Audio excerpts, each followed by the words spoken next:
Jokowi dapat musuh baru, 2 alumnus UGM gugat keaslian ijazah.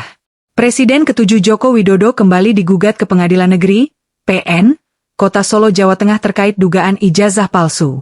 Gugatan dengan mekanisme citizen lawsuit itu mulai disidangkan perdana pada Selasa, 16 September 2025, siang.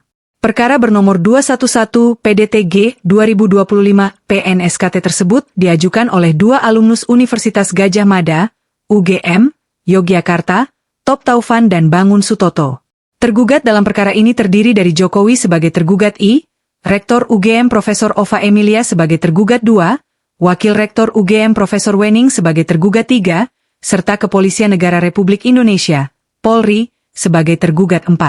Tadi dibuka sidang perkara tersebut kurang lebih pukul 11.30 WIB, di ruang sidang Suryadi, kata Humas PN Solo, Subagio, saat dihubungi, Selasa, 16 September 2025, sore. Majelis Hakim yang memeriksa perkara terdiri dari Putu Gede Haryadi, Sutikna, dan Fataroni.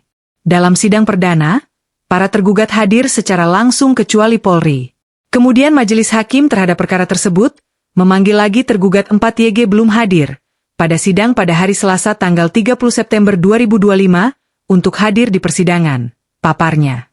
Kukuasa hukuman penggugat, Muhammad Taufik mengajukan permintaan agar PN Solo mengganti majelis hakim yang bertugas, yakni Putu Gede Haryadi sebagai ketua, Sutikno dan Fataroni sebagai hakim anggota. Menurut Taufik, ketiga hakim tersebut merupakan majelis hakim yang memimpin persidangan gugatan soal ijazah Jokowi sebelumnya yang diajukan tim tipu, tolak ijazah palsu usaha Gak Punya Malu, UGM.